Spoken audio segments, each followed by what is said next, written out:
석가모니 부처님은 스스로 수많은 전생을 목격하셨고 죽어도 삶이 반복된다는 윤회의 흐름을 분명히 인정하셨습니다. 하지만 역설적이게도 그분이 가장 강조하신 것은 나라는 고정된 실체는 없다는 무아의 가르침이었습니다. 윤회가 존재한다면 그 주인공인 나라는 것이 있어야 할 텐데 왜 부처님은 나라는 고정된 실체는 없다는 무아의 가르침을 이토록 강조하셨을까요?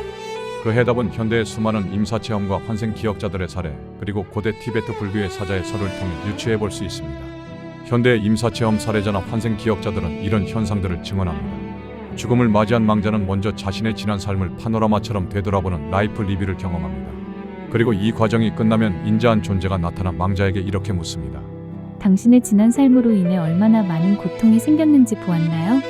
이 상처들을 치유하고 당신의 영혼을 성장시키기 위해 다시 한번 삶의 기회를 갖는 것이 어떻겠습니까? 이것이 당신이 지은 업을 씻을 수 있는 유일한 길입니다. 이렇게 그들은 성장과 배움의 기회를 제시하며 망자 스스로가 환생에 동의하도록 계속 설득한다고 합니다. 하지만 망자가 환생하는 것을 계속 거부하면 어떻게 될까요? 고대 티베트 불교의 사자에서는 이렇게 설명합니다. 환생을 거부하면 그 인자했던 존재들이 순식간에 기괴하고 공포스러운 모습으로 변하여 천지를 뒤흔드는 고함과 함께 망자를 위협하기 시작한다고 합니다.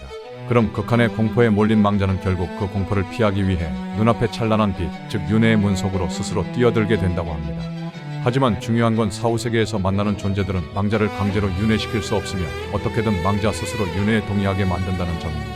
부처님이 무아와 무상을 강조하신 이유가 바로 여기에 있습니다. 첫째, 나라는 고정된 실체는 없다는 무아를 깨달은 존재에게는 영혼을 성장시키기 위해 다시 환생하라는 그들의 제안이 통하지 않습니다. 성장시켜야 할 나라는 주체 자체를 하나의 허상으로 인식하기 때문입니다. 둘째, 무상의 관점에서는 눈앞의 공포스러운 존재들 또한 영원한 실제가 아닌 하나의 허상으로 바라보기에 망자는 그 어떤 위협 앞에서도 흔들리지 않게 됩니다. 이처럼 무아와 무상을 깨달은 존재에게는 윤회 시스템이 더 이상 힘을 쓰지 못하기에 망자는 쉽게 윤회에서 탈출할 수 있게 됩니다.